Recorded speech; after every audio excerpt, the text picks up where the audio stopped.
Chapter 1. The Life I Thought Was Perfect. "You're leaving already?" she asked from the kitchen island, scrolling through emails on her tablet. "Big investor meeting today," I said, grabbing my coffee. "You know how it is." Lauren didn't look up right away. The soft glow from her tablet reflected in her glasses as her fingers flicked across the screen with practiced efficiency. Even at 7 in the morning, she was already deep into the world of budgets, forecasts, and investor calls. That was Lauren, always moving, always calculating. Finally, she glanced up at me with that quick, confident smile that had pulled me in years ago. "Don't let them scare you," she said. "Investors love acting tough in meetings." I chuckled, slipping on my jacket. "I'm not scared of investors." "No," she teased, raising an eyebrow. "You looked pretty nervous last quarter." "That was because you were in the room judging every number I presented." She smirked. "Well, someone had to make sure the math added up." That was our usual rhythm: light jabs, shared sarcasm, the comfortable banter of two people who had built a life together. From the outside, it probably looked like the perfect marriage. And honestly, most days it felt like one. Our condo sat high above downtown Seattle, with floor-to-ceiling windows that overlooked Elliott Bay. In the mornings, the light poured through the glass walls, painting the hardwood floors gold while the city slowly woke below us. It still amazed me sometimes. 10 years earlier, I had been working in a cramped apartment writing code until 2 in the morning. Now I lived here, and Lauren had been part of that journey almost from the beginning. We met back when the company was barely more than a risky startup operating out of a converted warehouse. I was one of the early engineers, buried in endless lines of code and fueled by cheap coffee and stubborn ambition. Lauren had joined shortly after as a financial analyst. Even back then, she had presence. While the rest of us showed up in hoodies and wrinkled shirts, Lauren walked in wearing tailored suits and carrying herself like she already belonged in a corporate skyscraper. I remember the first time we spoke. I had been hunched over my laptop, trying to debug a piece of machine learning code, when someone tapped the back of my chair. "You're Daniel, right?" she asked.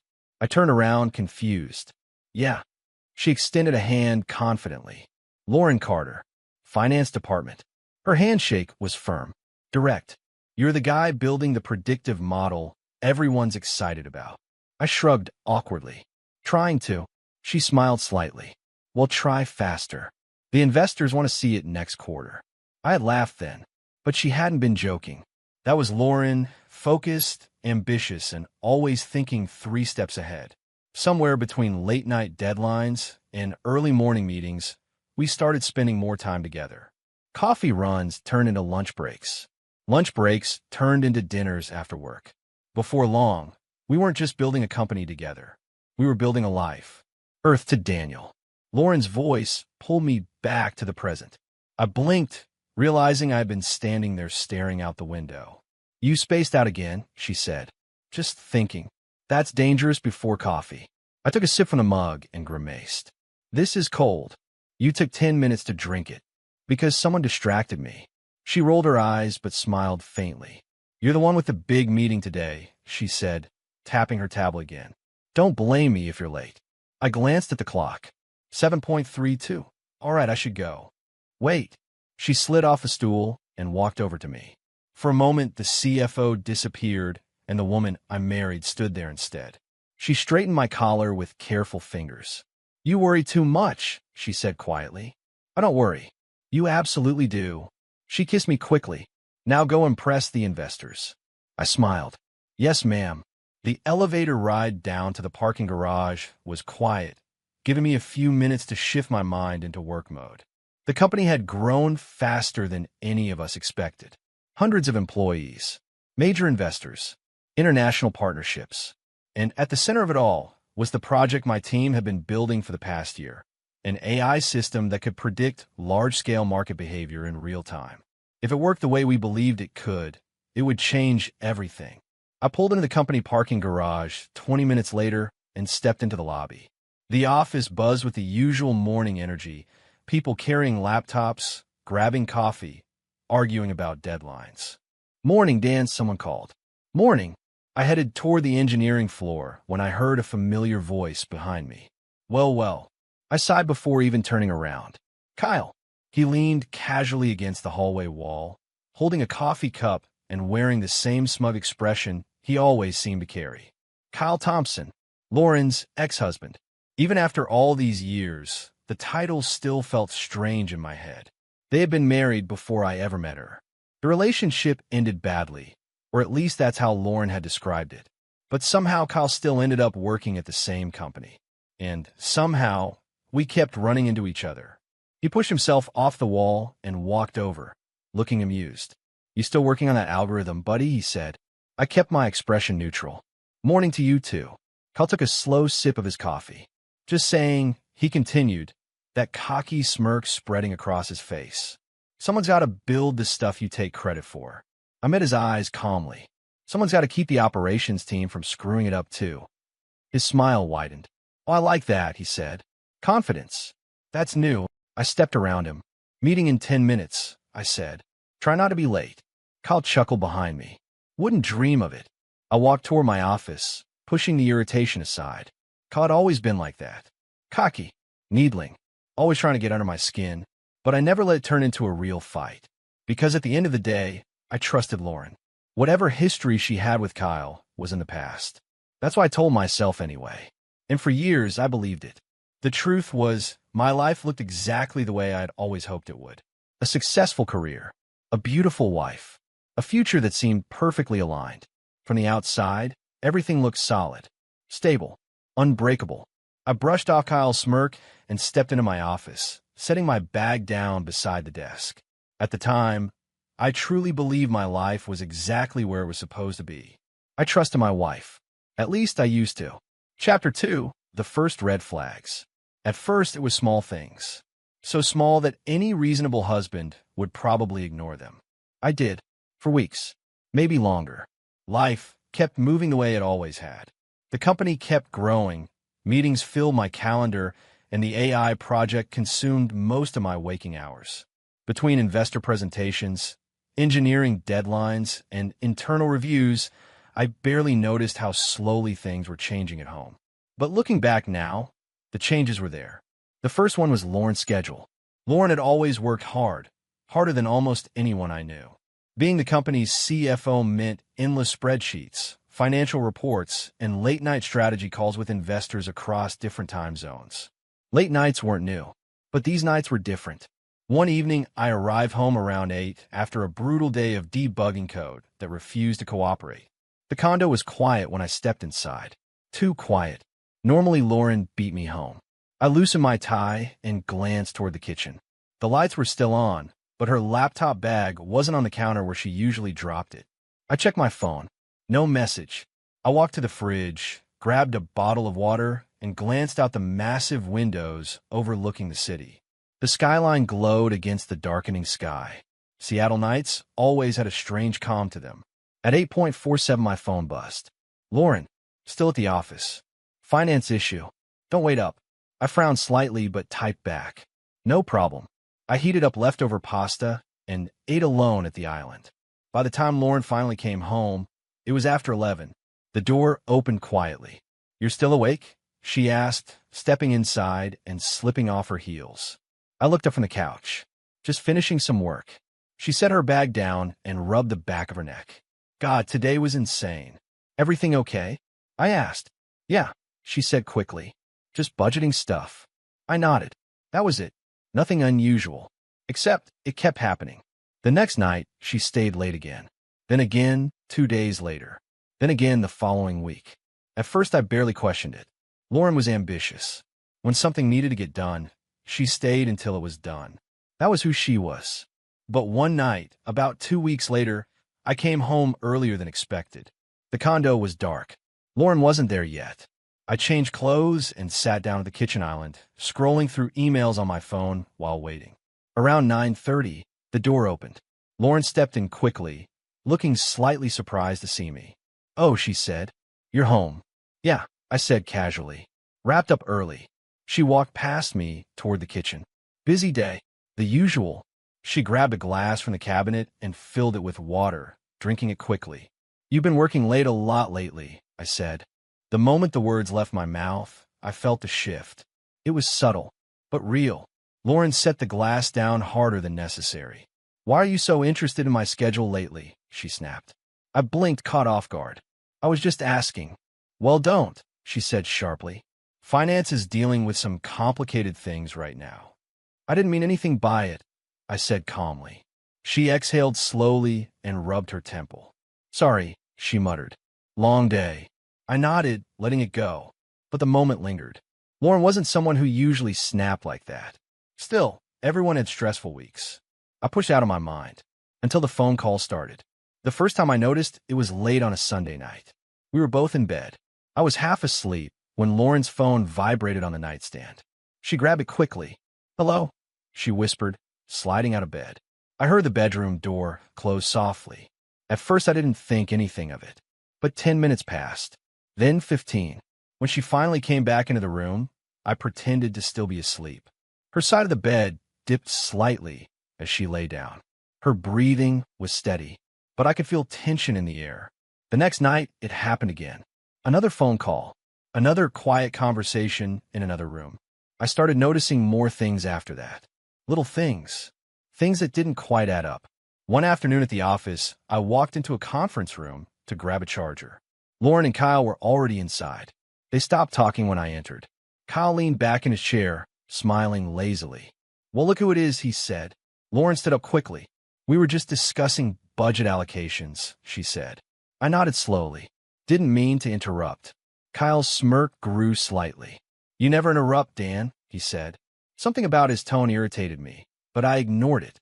Later that week, I noticed him again in the hallway, standing close, talking quietly. Lauren said something I couldn't hear. Kyle laughed, not loudly, but like they shared a private joke. The kind of laugh people only had when they understood each other perfectly. I kept walking, telling myself it meant nothing. It probably didn't.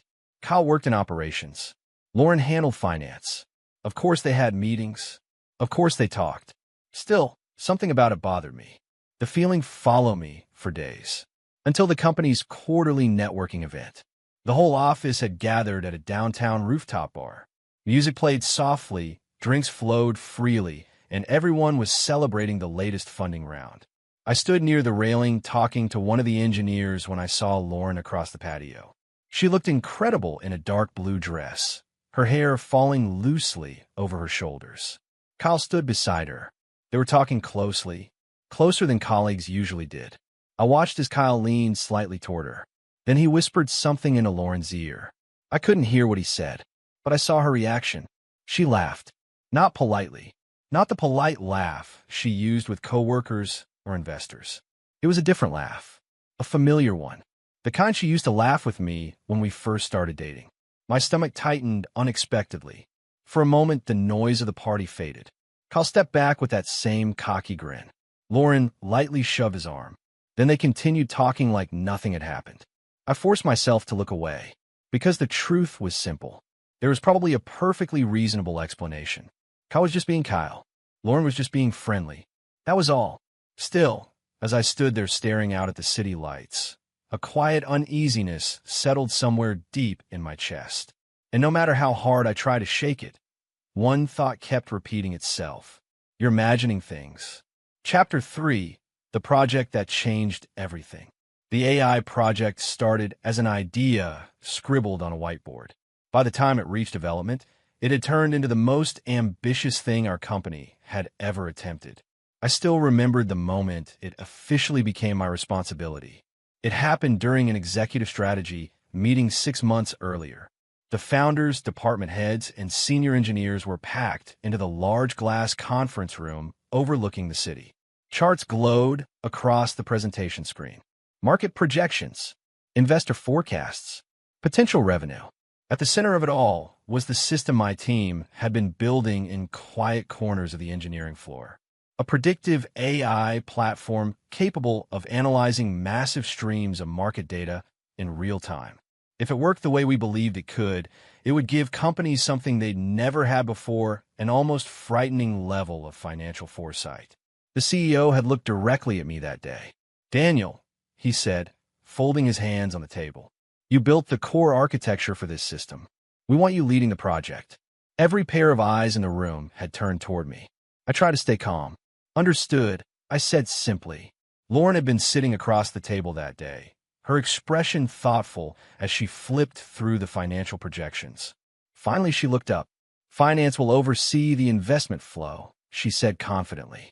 This project will require serious capital. The CEO nodded. Good.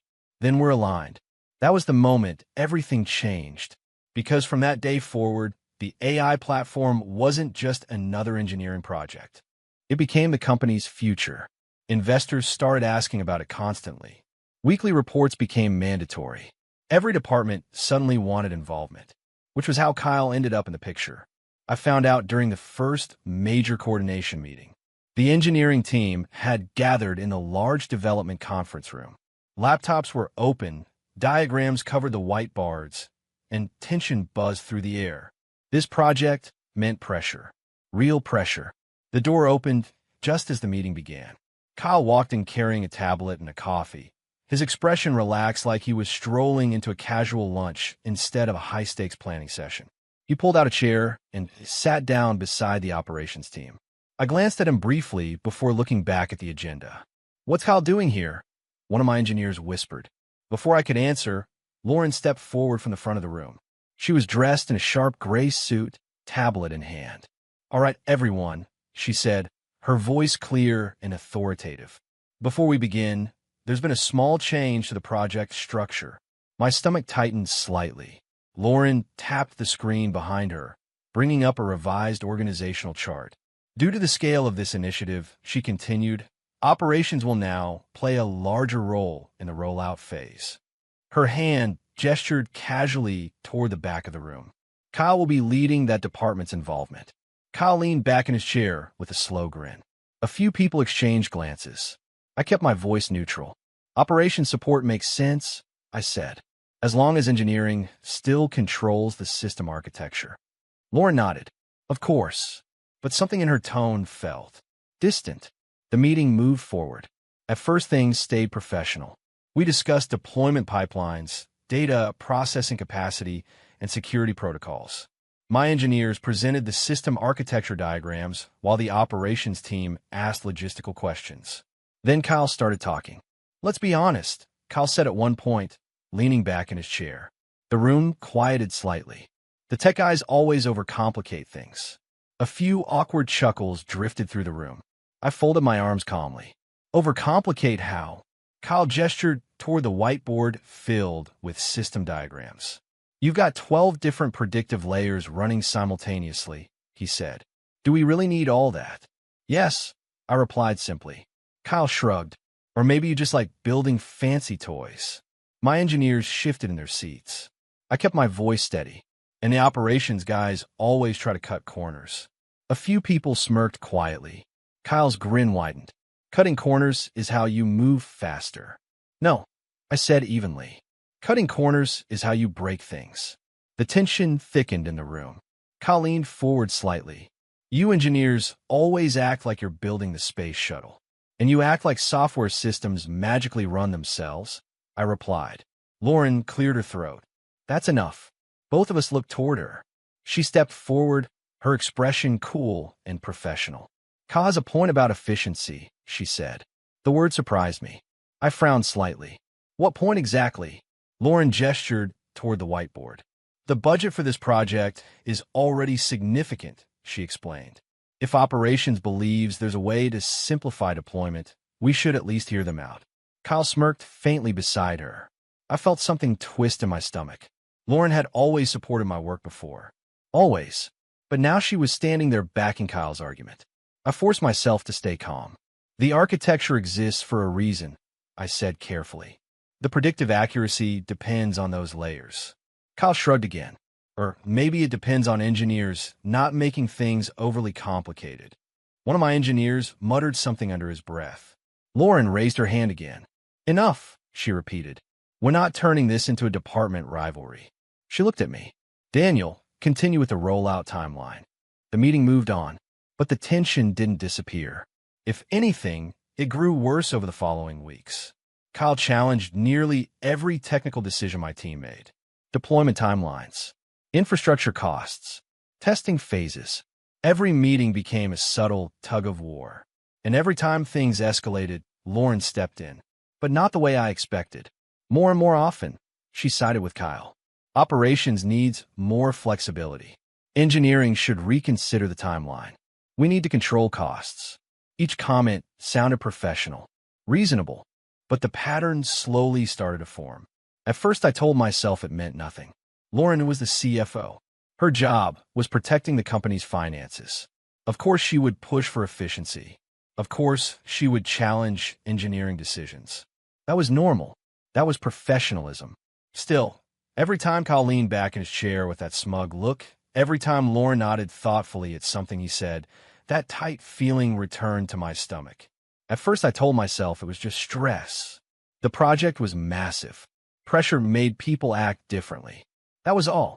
But deep down, something fell off. And with every meeting that passed, the feeling in my stomach grew heavier. Chapter 4. The Rumor. The rumor reached me on a Thursday night. It had been a long week, one of those weeks where every day blurred into the next under the glow of computer screens and endless meetings. The AI project was moving forward, but every step forward seemed to come with 2 new arguments, 3 new revisions, and another debate between engineering and operations. By the time 6 o'clock rolled around, my brain felt like it had been running at maximum capacity for 12 straight hours. A few of the engineers decided we needed a break. "Come on, Dan," Marcus said as he leaned into my office doorway. "You're not escaping tonight." I looked up from my monitor. "Escaping what?" "Beer," he said simply. Another engineer behind him grinned. "You've been staring at that screen for 10 hours. I rubbed my eyes. He wasn't wrong. "Fine," I sighed, closing a laptop. "One drink." That's what they all say. 20 minutes later, we were sitting at a bar a few blocks from the office. It was one of those casual tech hangouts that seem to exist in every major city: dim lighting, exposed brick walls, craft beer menus written in chalk. Music played quietly in the background while small groups of coworkers from nearby offices filled the tables. Marcus handed me a bottle. "Here," he said. "Doctor's orders." I took a sip and leaned back in my chair. For the first time all day, my shoulders relaxed slightly. The conversation at the table bounced around the usual topics: project deadlines, ridiculous investor demands, and the occasional complaint about Kyle's latest comment during meetings. "Did you see his face when you shut him down this morning?" one of the engineers said. Marcus laughed. "That was brutal." I shrugged. "He'll survive."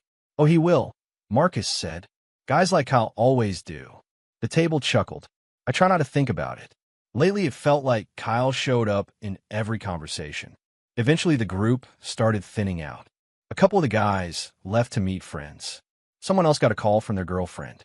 Before long, only 2 of us remained at the table. Me and Eric. Eric worked in data integration, quiet guy, mid-30s, usually the kind of person who preferred code to conversation. He swirled his drink slowly while staring at the bar counter. "You heading out?" I asked. "Maybe," he said, but he didn't move. Something about his posture seemed hesitant. I took another sip of my beer. "You good?" Eric glanced toward the door of the bar, then back at the table. "Yeah." Another pause. Then he leaned slightly closer. "Look, man," he said quietly. The tone of his voice made me sit up a little straighter. Eric wasn't usually the dramatic type. He rubbed the back of his neck awkwardly. "Maybe it's nothing, but people have been talking." My chest tightened slightly. "Talking about what?" Eric lowered his voice even further. "Lauren and Kyle." The words landed heavier than I expected. I forced a small laugh. "What about them?" Eric hesitated again. I could see him debating whether he should even continue. Finally, he spoke. "Late meetings," he said quietly. "Closed offices." I felt something shift inside my chest. "Eric," I said calmly. "Lauren and Kyle work together." "Yeah," he said quickly. "I know." He looked uncomfortable now. "I'm not saying anything's actually going on." "Then what are you saying?" He glanced around the bar again before leaning closer. "Just people notice things." "Like what?" Eric sighed. "I've seen them in the office late a few times," he admitted. "Long after most people leave." "That's normal," I said. "We're all working late right now." "Yeah," he said, "but not behind locked doors." I stared at him for a moment. The music in the bar suddenly felt louder. Eric raised his hand slightly. "Look, man, I probably shouldn't have said anything." Then why did you? Because if it were me, he said slowly, I want to know what people were saying. I leaned back in my chair. My first instinct was anger. Not at Lauren. At the rumor itself. Office gossip was toxic. I'd seen careers damaged by stupid speculation before. People love making up stories, I said flatly. Eric nodded quickly. Yeah, exactly. So let's not do that. Right? He said. An awkward silence fell between us. He finished his drink and stood up. Anyway, he said, like I said, it's probably nothing. Probably, I replied. Eric gave a quick nod. Good night, Dan. Night. He left the bar a few seconds later. I sat there staring at the half-empty bottle in front of me. Lauren Kyle. Late meetings. Closed offices. The words circled through my mind like an annoying song you couldn't turn off. I shook my head. It was ridiculous. Lauren worked harder than anyone I knew. Of course, she stayed late sometimes. And Kyle was involved in the project now. Of course, they had meetings. That was it. Nothing more. Still, something about Eric's tone had felt genuine. Concerned. Not gossiping. Just careful. I finished my beer and stood up. The walk home was quiet. Seattle's night air was cool, carrying the distant sound of traffic and the faint smell of rain that always seemed to linger in the city. By the time I reached the condo, most of the lights in the building had already gone dark. Inside, the apartment was dim except for the soft glow from the bedroom. Lauren was already asleep. She lay on her side of the bed, breathing slowly, one arm tucked beneath the pillow. For a moment, I just stood there watching her. She looked peaceful, untouched by the chaos of office rumors and late-night bar conversations. I changed quietly and slipped into bed beside her. The mattress shifted slightly, but she didn't wake. The ceiling above us faded into darkness. Normally by this point in the night, exhaustion would pull me under almost immediately. But tonight my mind wouldn't settle. Eric's words kept replaying.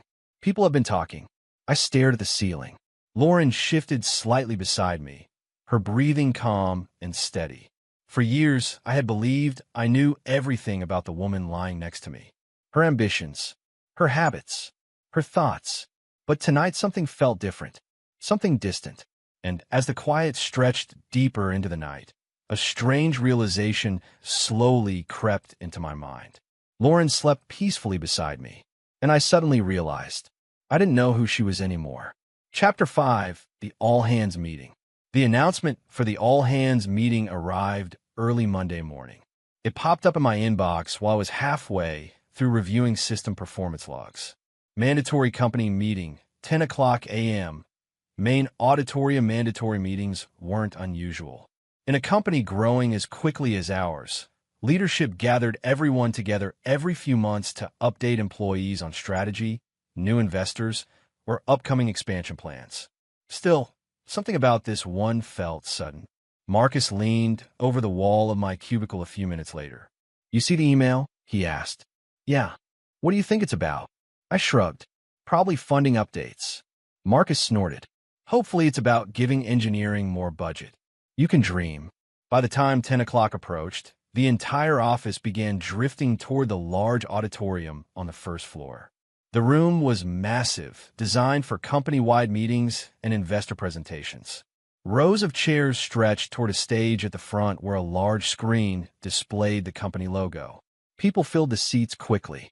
The usual buzz of conversation filled the room. Some employees chatted about deadlines. Others joked quietly while scrolling through their phones. I sat with a few members of the engineering team about halfway back. Marcus leaned over again. You think they're finally announcing the full launch timeline? Maybe, I said.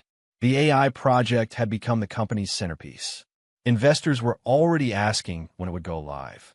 The stage lights flickered on. The chatter slowly died down. Members of the executive team walked onto the stage one by one. The CEO, 2 board members, and finally Lauren.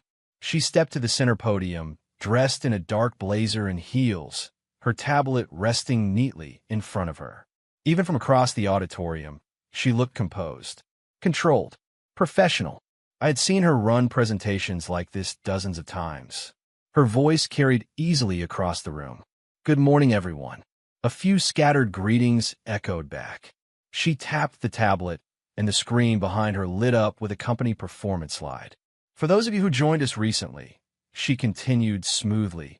Welcome to the quarterly strategy update. Everything about her tone sounded normal. Routine. She moved through the first few slides efficiently. Revenue growth. New investors. Expansion plans. People listened politely, some typing notes on laptops, others simply watching the presentation. Then the slide changed. The title appeared across the screen. AI Predictive Platform, my project. Lauren paused for a moment before continuing. As you all know, she said, this initiative represents the most ambitious technological undertaking in our company's history. I felt a small sense of pride hearing it said out loud. Months of sleepless nights, hundreds of thousands of lines of code. The entire engineering team had poured everything into making it work. Lauren's voice remained calm. However, she continued, large-scale initiatives require strong cooperation between departments. Something about her tone shifted slightly. The room seemed to notice. People leaned forward a little. Unfortunately, Lauren said slowly, recent internal conflicts have created serious challenges to that cooperation. I frowned. Marcus glanced at me. Wait, what? Lauren looked down briefly at her tablet before speaking again. Her voice was colder now, more formal. Due to ongoing internal conflicts, she announced, I'm removing Daniel from the AI project. For a moment, I wasn't sure I had heard correctly. The room went completely silent. I felt every muscle in my body freeze. Hundreds of employees turned toward me at once. I could feel their eyes. Confused, curious, some shocked. Marcus whispered beside me. What the hell? My heart started pounding. Lauren continued speaking like this was just another bullet point on a presentation slide. The success of this project requires collaboration and professionalism from all departments. My mind struggled to process what was happening. Removing me from the project I had built? Lauren looked up from the podium. Her eyes met mine briefly. They were cold, controlled. Then she said the words that shattered everything. You may return once you publicly apologize to Kyle. A murmur spread through the auditorium. I stared at her in disbelief. For a second, I thought maybe I misunderstood. I slowly stood from my chair. Apologize for what? My voice sounded calmer than I felt. Kyle sat a few rows ahead near the operations team. He turned slightly in his seat and leaned back with a smug expression on his face.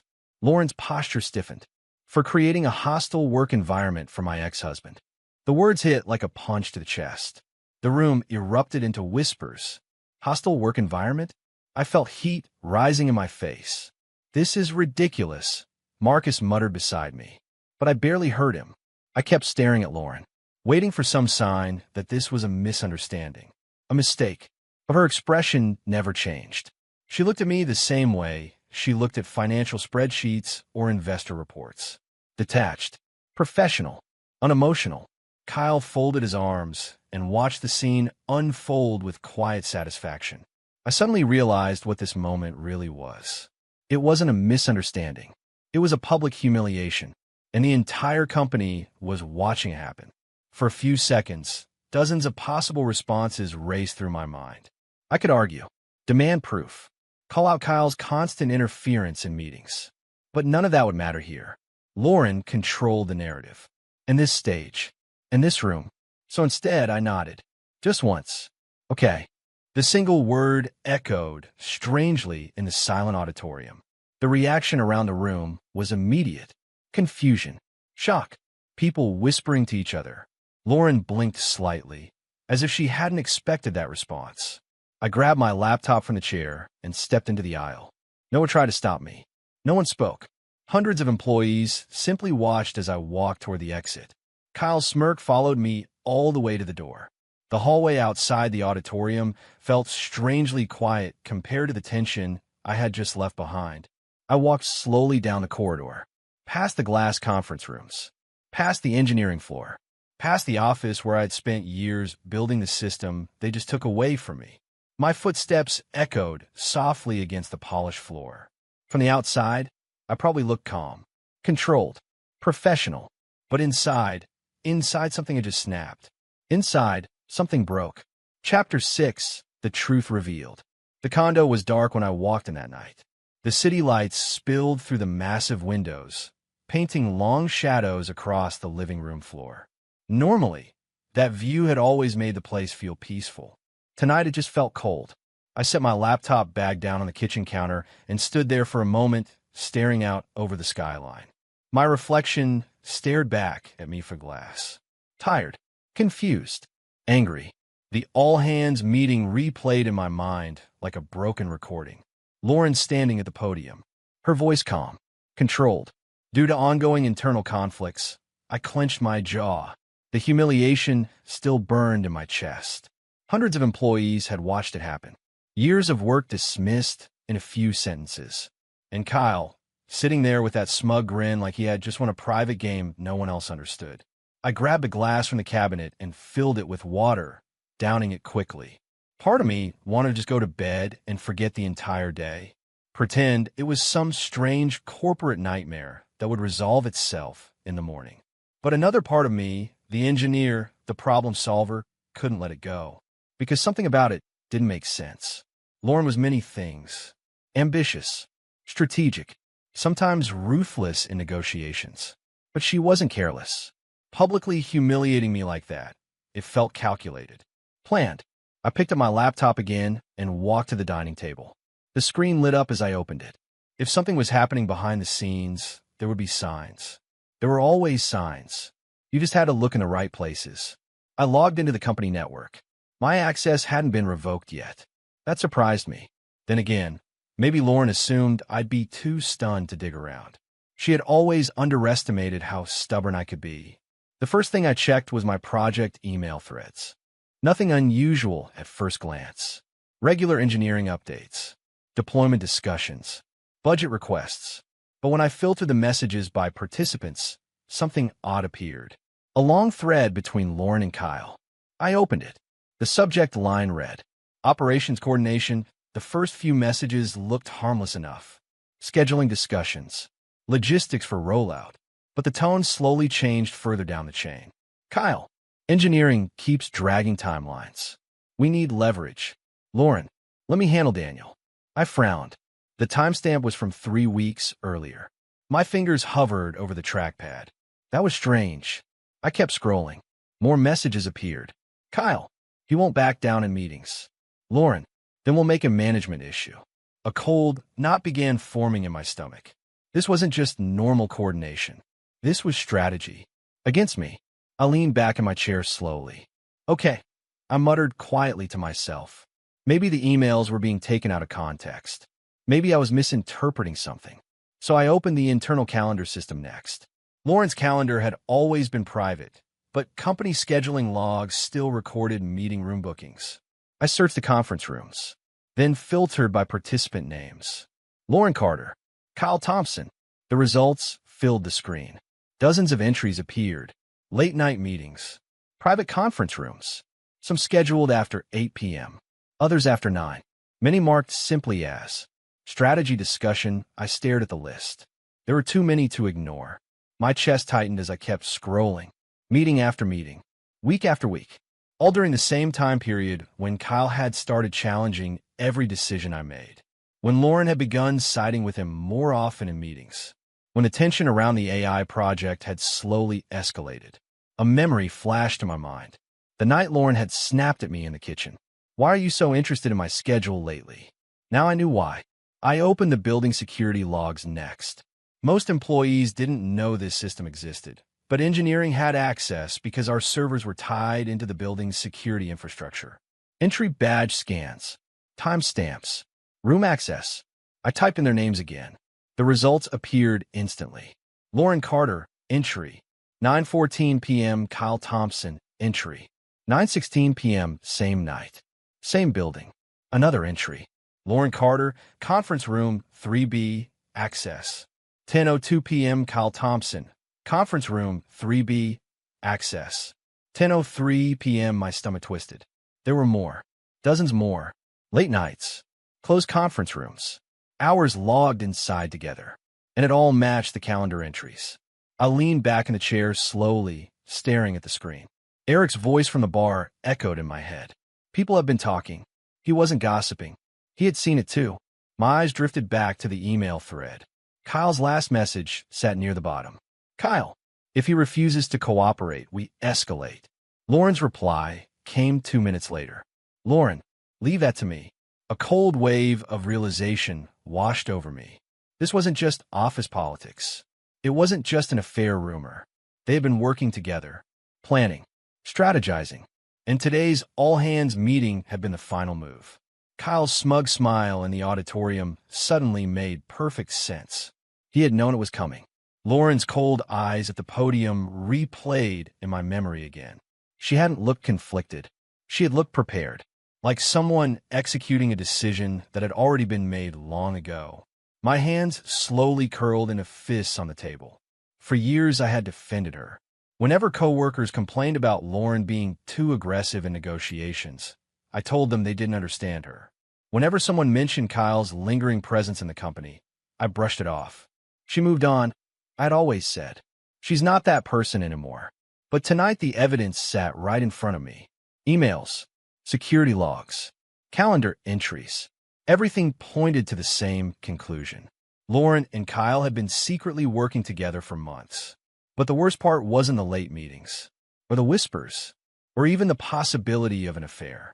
The worst part was the strategy, the manipulation, the careful positioning of events that led to that moment in the auditorium. They hadn't just been meeting. They had been planning to remove me, push me out of the project, push me out of the company. I closed the laptop slowly. The room was silent except for the distant hum of traffic outside. Kyle's smug grin flashed through my mind again. Lauren's cold voice at the podium followed right after.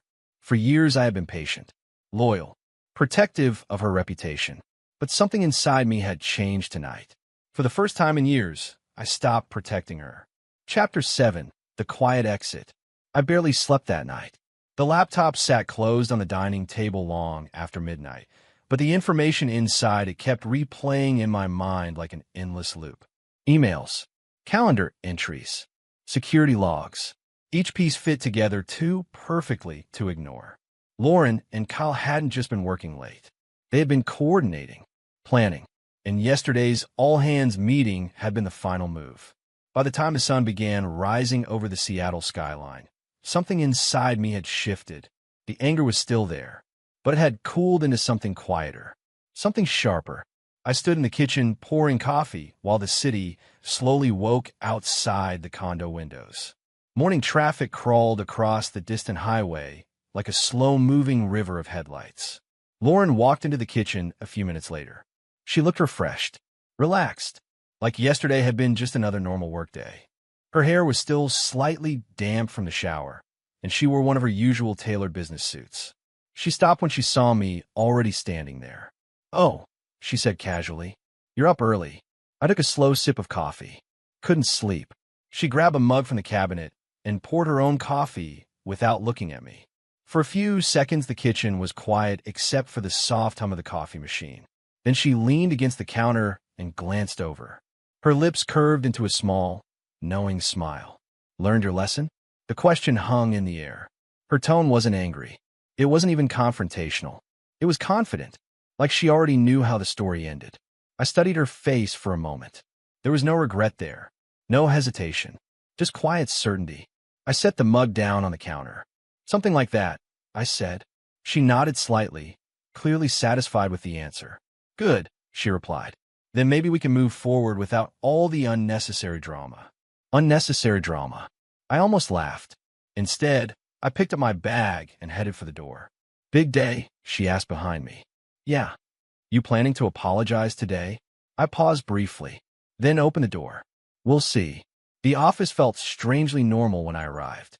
People walked through the hallways carrying coffee. Phones rang. Conversations buzzed between desks. But every time someone noticed me, the atmosphere shifted slightly. Whispers, quick glances. Word had spread. The all-hands meeting had made sure of that.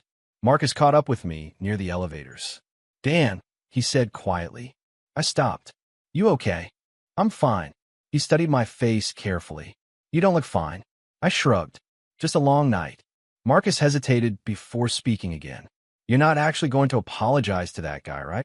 I shook my head slowly. No, his shoulders relaxed slightly. Good. Then he frowned. So what's the plan? I gave a small smile. You'll see. I continued down the hallway toward my office. The engineering floor was already busy. Keyboards clicked. Screens glowed with code and system diagnostics. Everything looked exactly the same as it had yesterday, but it didn't feel the same. Because this time, I wasn't here to work. I stepped into my office and closed the door behind me. The room was quiet. For years, this space had been where most of my life happened. Late nights, debugging impossible problems. Whiteboards filled with equations and architecture diagrams. Empty coffee cups scattered across the desk during long development sprints. Today the room looked different, because the desk was empty. Completely empty. No laptop. No notebooks. No personal items. Just a clean wooden surface. In the center of the desk sat a single white envelope. I placed my badge beside it. Then I walked out. 30 minutes later, Lauren stepped onto the engineering floor. Several employees glanced up nervously as she walked past. She moved confidently through the office toward my room. Her expression still carried that same faint smile from the morning. The door opened. Then she stopped. The smile disappeared instantly. The office was silent. Her eyes moved slowly across the empty desk. The cleared shelves. The missing laptop. The envelope waiting in the center of the table. She walked forward slowly and picked it up. Her fingers opened the envelope. Inside was a single page. My resignation letter. Down the hallway, whispers began spreading as people noticed the open door. Lauren's expression hardened as she read the letter again.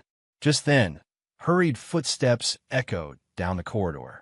The company lawyer rushed into the office, his face pale and tense. "Ma'am," he said breathlessly. Lauren looked up sharply. "What?" The lawyer glanced at the empty desk, then at the letter in her hand. His voice shook slightly. "Tell me you didn't push him out." Lauren frowned. "What are you talking about?" The lawyer swallowed hard. Then his voice cracked. "He owns the patents." Silence. Chapter 8, The Collapse. When I stepped out of the building that morning, the sky over Seattle was a pale gray. Typical weather for the city. Cool wind drifted through the streets as commuters rushed past with coffee cups and briefcases, completely unaware that inside the glass tower behind me, the most important project in the company's history had just lost its foundation. I paused on the sidewalk for a moment. For years, that building had been the center of my life. Long nights, endless deadlines. Every piece of code I'd written had been aimed at building something revolutionary. And now I was walking away from it. But the strange thing was, I didn't feel regret. Not anymore. I pulled my phone from my pocket and turned it off, because I knew what was about to happen inside that building, and I didn't need to watch it unfold in real time. Back upstairs, Lauren stood frozen in my office. The resignation letter trembled slightly in her hand as she stared at the company lawyer. "He owns the patents." The words hung in the air like smoke. Lauren blinked slowly. "What patents?" The lawyer ran a hand across his face. "The predictive architecture, the core algorithm structure, the adaptive learning layers." Lauren's expression hardened. "That technology belongs to the company." The lawyer shook his head. "No, ma'am." He stepped forward and placed a folder on the empty desk. "Daniel registered the patents 3 years ago, before the project scaled." Lauren opened the folder quickly. Legal documents stared back at her. Official patent filings. Ownership rights. Her eyes scanned the pages faster. "Why wasn't this transferred to the company?" she asked sharply. The lawyer hesitated. "Because no one asked him to." The room went silent again. Lauren lowered the folder slowly. "Fine," she said. "Even if that's true, we still have the software." The lawyer swallowed. "That's the second problem." "What problem?" He gestured toward the empty desk. "This morning he revoked the licensing access." Lauren stared at him. "What?" "The company had permission to use his algorithms under a licensing agreement," the lawyer explained. "He terminated that agreement when he submitted his resignation." Lauren's voice sharpened. "That's impossible." "It's perfectly legal," the lawyer replied quietly. Her hands tightened around the folder. "Reinstate the agreement. He would have to approve that. Then call him." "We tried." Lauren's jaw clenched. And no answer. Down the hallway, whispers were already spreading across the engineering floor. Inside the main conference room, The CEO paced near the window while several executives stared at their laptops. One of the engineers looked up nervously. The predictive model isn't running. What do you mean it's not running? The CEO snapped. The system booted, but the algorithm modules are gone. The room fell quiet. Gone, someone repeated. Yes. Another engineer leaned closer to the screen. The core processing layer was part of Daniel's proprietary package, he said slowly. The CEO looked toward Lauren as she entered the room moments later. Tell me this is temporary. Lauren's face remained controlled. It's being resolved. The lawyer standing behind her looked far less confident. An executive at the end of the table cleared his throat. The investors are already asking questions. Lauren turned toward him. What questions? They heard about the all-hands meeting. Her eyes narrowed. Who told them? The executive hesitated. Half the company was in the room. Before Lauren could respond, another phone began ringing. Then another. One of the financial analysts spoke up. The stock is dropping. Everyone turned toward the large screen on the wall. The company's market ticker flashed across it. The number dipped slightly. Then again. Then again. Lauren stared at it. How much? 3% and falling. Stabilize it. We're trying. Another analyst looked up nervously. Investors want to know if the AI launch is still on schedule. Lauren's voice remained steady. It is. But the lawyer beside her whispered quietly. That may not be possible. Lauren shot him a sharp look. Explain. The entire predictive system depends on Daniel's intellectual property, he said. Without the license, we can't legally run the platform. A silence spread through the room. Someone finally said what everyone was thinking. So the project stops? The lawyer nodded slowly. For now. The CEO slammed his hand against the table. This project is worth billions. Lauren said nothing. Her mind was already racing. She pulled out her phone and dialed quickly. Kyle. The call rang twice, then went to voicemail. Her expression darkened. She tried again. Same result. Across the engineering floor, employees gathered in small clusters, whispering nervously. Did you hear? He quit, and the system shut down. What does that mean? One developer leaned back in his chair. It means the platform doesn't exist anymore. In the conference room, Lauren lowered her phone slowly. Kyle wasn't answering. The CEO noticed. Where is he? Lauren didn't reply. The lawyer glanced at his tablet. Kyle hasn't logged into the building today. Lauren's stomach tightened slightly. Call him. We've tried. No answer. Suddenly the room felt smaller. Colder. The CEO turned toward Lauren slowly. You removed Daniel from the project yesterday. Yes. And now he's gone. Yes. And with him the entire platform. Lauren's silence was answer enough. The financial analyst spoke again. The stock just dropped another 6%. More phones started ringing. Board members calling. Investors demanding explanations. Lauren stood perfectly still in the center of the room. Kyle was gone. Daniel was gone. The platform was dead. And suddenly, the structure she had spent years building felt like it was collapsing around her. The CEO's voice broke the silence. The board is requesting an emergency meeting. Lauren nodded slowly. She already knew what was coming next. Because once the board started asking questions, the timeline would become clear. The emails, the decisions, the public removal of the project's creator. And when those answers were finally laid out in front of them, there would only be one place the blame could land. The board began asking questions, and the answers led straight to her. Chapter 9, The Confrontation. 3 weeks passed before Lauren finally found me.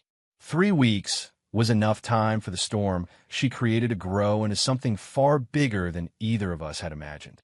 By the end of the first week, news about the failed AI launch had already started circulating through industry blogs and financial forums. Investors had questions. Analysts had theories. Tech reporters started digging into the sudden collapse of a project that had once been described as the company's most valuable asset. And through it all, I stayed quiet. I rented a small office space on the other side of the city, far from the glass towers and polished conference rooms where I'd spent most of the last decade. The new office wasn't impressive. Just 2 rooms, bare walls, cheap desks. But it had something my old office didn't anymore. Peace. I sat on my laptop reviewing a new set of architectural diagrams when someone knocked on the door. I barely looked up. Come in. The door opened slowly. Footsteps crossed the room. Then a voice spoke. Daniel. I froze. For a moment, I wondered if I had imagined it. But when I looked up, she was standing there. Lauren. She looked different. Not the sharp, composed CFO I had known for years. Her posture was tense. Her hair was pulled back quickly like she hadn't bothered styling it properly. Dark circles sat beneath her eyes. She looked exhausted. For a few seconds, neither of us spoke. Then she glanced around the small office. This is where you've been hiding. I leaned back in my chair. I'm not hiding. Her eyes moved toward the whiteboard behind me, covered in fresh system diagrams. Starting over already? Working, I replied calmly. She allowed a short breath. So it's true. What is? You started another company. I shrugged slightly. Something like that. Her jaw tightened. The silence stretched for several seconds before she spoke again. You destroyed everything. Her voice was quieter this time, almost hollow. You destroyed the company. I met her gaze evenly. No, the single word landed harder than anything else. You did. Lauren flinched slightly. That's not fair, isn't it? You walked away, she snapped. I was pushed out. Her eyes flashed. You could have handled that differently. How? By acting like a professional. I almost laughed. You mean by apologizing to Kyle in front of the entire company? You escalated the conflict with him. He started it. You didn't have to keep pushing. I leaned forward slightly. And you didn't have to publicly humiliate me. Lauren's lips pressed together. That was a management decision. No, I said quietly. It was a betrayal. The word hung in the air between us. Lauren looked away briefly before speaking again. You're being dramatic. Am I? She rubbed her temple. You know how much pressure the company was under. So that justified what you did? I was trying to stabilize the project. By removing the person who built it, you made it impossible to work with Kyle. Kyle made it impossible to work with Kyle. Her patience snapped. Stop blaming him. Why? I asked calmly. Because you won't. Lauren stared at me, clearly frustrated. You don't understand how complicated things became. Then explain it. She hesitated. For a moment, it looked like she might actually try. But the explanation never came. Instead, she sighed heavily. Kyle said you were sabotaging operations. I raised an eyebrow. And you believed him? He showed me emails. Selective ones, I'm sure. You refused to compromise. On technical decisions that would have broken the system. Lauren paced slowly across the small office. You could have stayed, she said finally. All you had to do was apologize. I shook my head slowly. That was never the point. Her voice sharpened. Then what was the point? The point, I said calmly, was removing me. Lauren stopped walking. That's ridiculous. Is it? You think I planned all of this? I know you did. Her expression hardened. You're imagining things. I saw the emails. Silence. Lauren's face drained of color slightly. What emails? The ones between you and Kyle. Her breathing slowed. You went through my messages? They were on the company's server. That's private information. You should have thought about that before writing them. She looked away again. For a moment, the confident executive mask slipped. Then she shook her head. Kyle convinced me things were getting out of control. He convinced you to remove me. I thought it would calm the situation. You thought you could control the outcome. Her voice dropped. I didn't expect you to quit. I know, and I definitely didn't expect you to take the entire platform with you. That part surprised a lot of people. Lauren sat down heavily in the chair across from my desk. For the first time since she arrived, she looked unsure. I can fix this, she said quietly. I raised an eyebrow. Ow! Come back. The words hung in the air. Reinstate the licensing agreement. And pretend none of this happened. Yes. I leaned back slowly. And Kyle. Her hesitation lasted just long enough to answer the question. We can deal with him later. I shook my head. No, Lauren's eyes narrowed. You're being stubborn. No, I said quietly. I'm being finished. She stared at me like she didn't recognize the person sitting across the desk anymore. Because the truth was, she didn't. The man who once protected her reputation, who ignored the rumors, who believed every explanation she gave. That man wasn't here anymore. Lauren finally stood up slowly. Her voice came out softer this time. You're really not coming back. No. She looked around the small office one last time. At the whiteboards. at the new company logo sketched roughly in the corner, at the future she was no longer part of. And she looked back at me. For years, she had always held the power in our relationship. The higher title, the stronger influence, the final word. But standing there now, she looked smaller somehow, less certain, because for the first time, she had no power over me. Chapter 10, The Man I Became. The months that followed felt surreal. I moved into a modest office in a converted warehouse in downtown Seattle, far from the polished towers of my former company. The building smelled faintly of paint and wood polish, but for the first time in years, it smelled like freedom. The walls were bare, except for a few sketches of system architecture pinned to corkboards. Laptops hummed on desks that had been scavenged from local offices. There was a nervous energy in the air, an excitement that didn't exist at my old company, where everything was dictated by board decisions, investors' whims, and the subtle politics of a CEO trying to appease everyone. Here, the energy came from creation, not control. Investors started coming through by the second week. Not venture capitalists demanding slides and forecasts, but people who had followed my career, who believed in the technology one had built. They wanted in on something real, something I still controlled. Former coworkers began showing up too. Engineers, analysts, even a few from operations who had quietly admired my work. They asked questions. They brought ideas. They stayed late, working with a focus I hadn't seen since the early days of my first startup. For months, we built steadily, carefully, with a new culture that didn't involve secrecy or manipulation. I stopped explaining myself. I stopped trying to convince anyone of my worth. My work now spoke louder than my words ever had. And through it all, I changed. I was no longer the quiet, loyal husband who had turned the other cheek. That man had been left behind in a condo that smelled faintly of perfume and betrayal. I was no longer the employee who tolerated humiliation in the name of loyalty. I was my own man. One evening, after a long day of meetings, code reviews, and investor calls, I found myself sitting alone in the new office, staring at the skyline. The warehouse windows framed the city lights, glittering like a constellation stretched across the horizon. I had a glass of whiskey in hand. Nothing fancy, just something to settle my thoughts after months of constant motion. The office was quiet, except for the low hum of the computers and the faint sound of traffic outside. I leaned back in my chair and closed my eyes for a moment, letting the silence wrap around me. It was then that it hit me, the full weight of everything that had happened. The betrayal, the humiliation. The moment I walked out of that all-hands meeting, nodding silently, letting the world think it had broken me.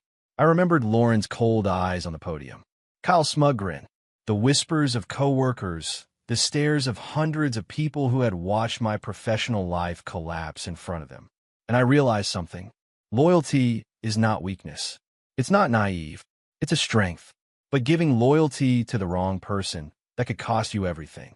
I took a slow sip of whiskey, letting the warmth spread through me, and smiled faintly.